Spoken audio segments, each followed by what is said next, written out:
6 dětí, 5 koní, 4 kotle, 3 stany a 2 vedoucí a 1 sekit, co už 9 sekund okrádá o video. Tak si to pust a jdeme na to! Takže expedice Svatoňovice začala v sobotu 28. května v 6:30 ráno a ve Svinově jsme si šli koupit jízdenku. A pak jsme jeli vláčkem ze Suchdola a ze Suchdola do Svatoňovic. Ve vlaku jsme se krásně bavili.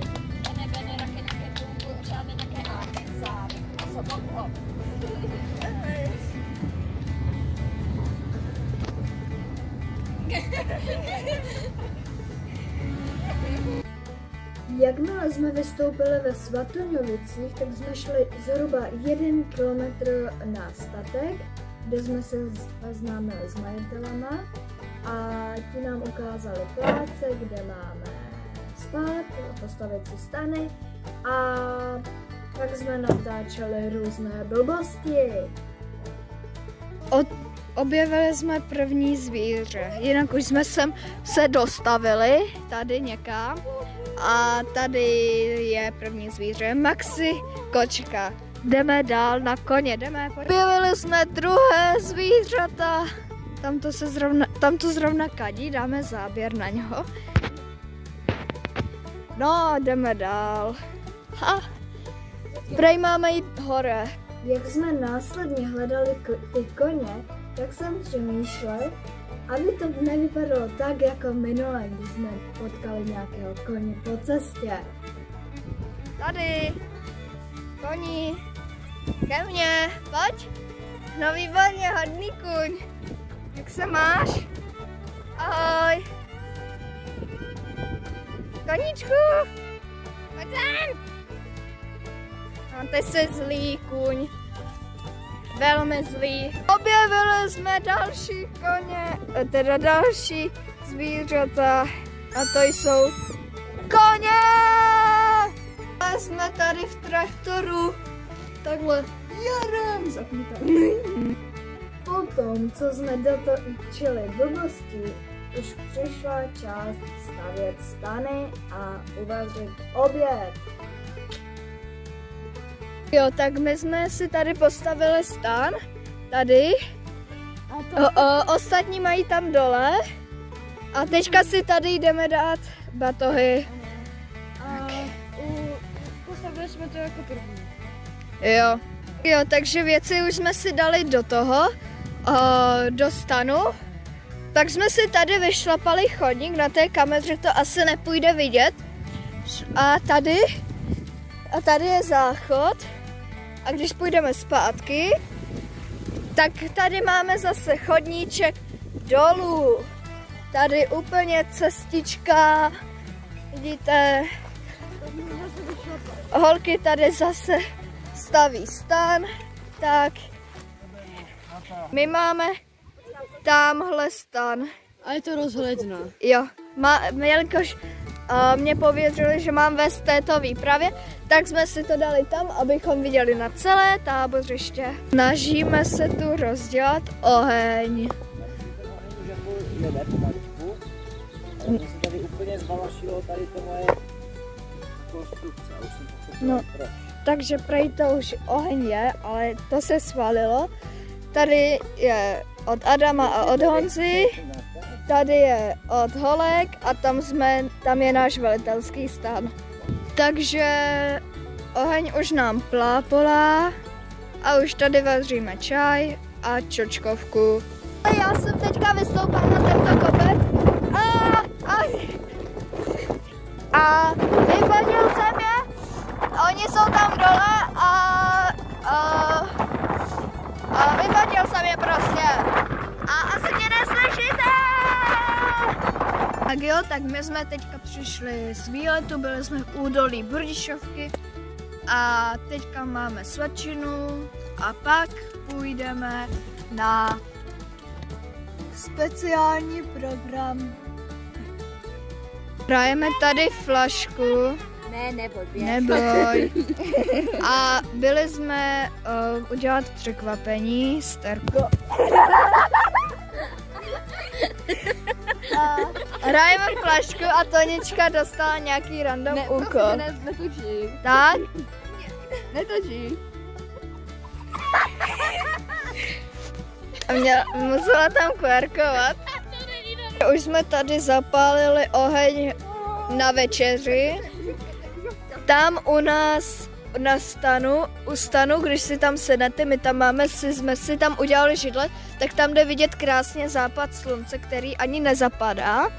A takže holky tady se to snaží. Tady jsme objevili hada a jdeme dál. Takže já jsem tady na velitelství a máme odsud výhled na západ slunce. Pak máme tady výhled na pastviny, kde jsou koně. Máme výhled dolů, kde hoří táborák a všechno možné.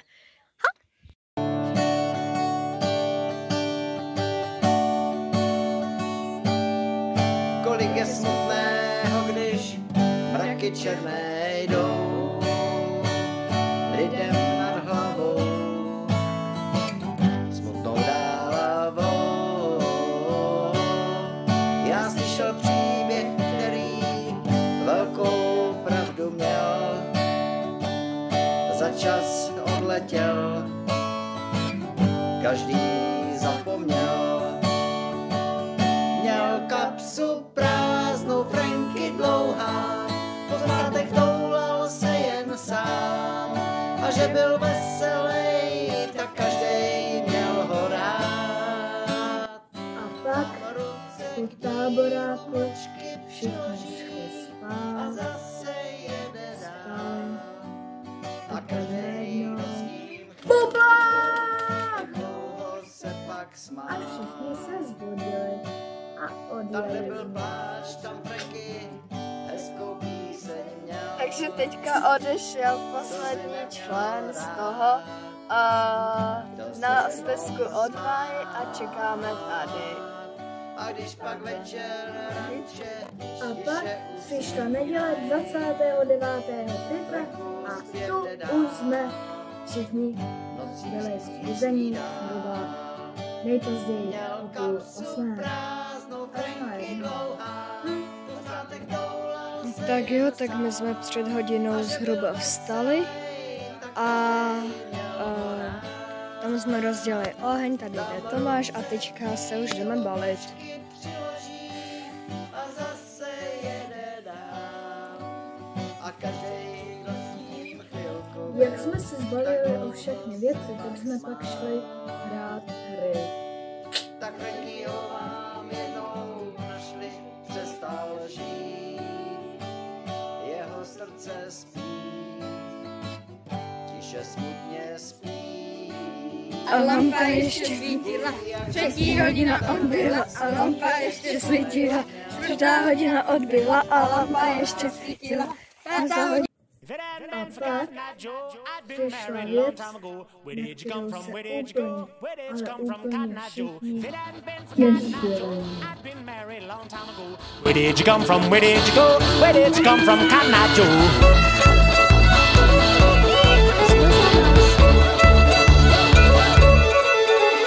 If it hadn't been for Cotton Joe, I'd been married a long time ago. Where did you come from? Where did you go? Where did you come from, Cotton Joe? If it hadn't been for Cotton Joe, I'd been married a long time ago. Where did you come from? Where did you go? Where did you come from, Cotton Joe?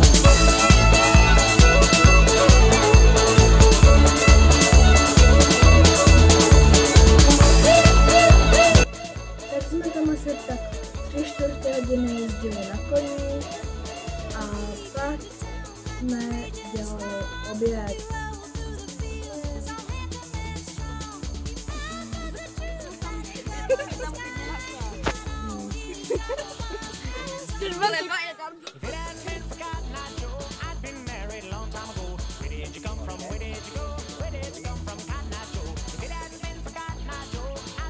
Jo, tak my už jsme se tady nahoře zbalili a teďka už jdem tam dolů. Jo! A jakmile už jsme se zbalili, tak jsme jeli domů. Jo, už to nechce.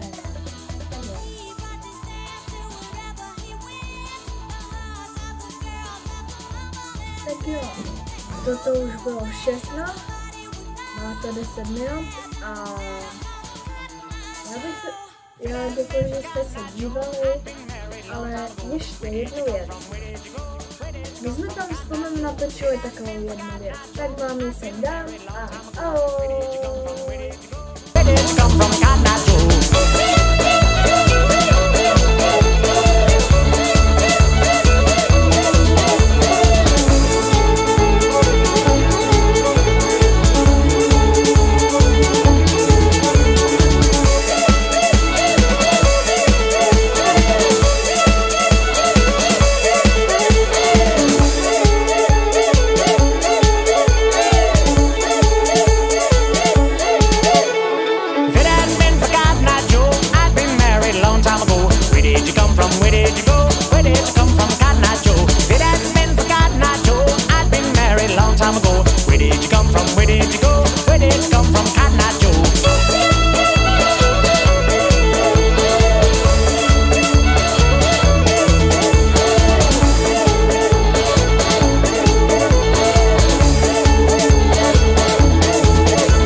Long time ago. Where did you come from? Where did you go? Where did you come from, Cotton Eye Joe?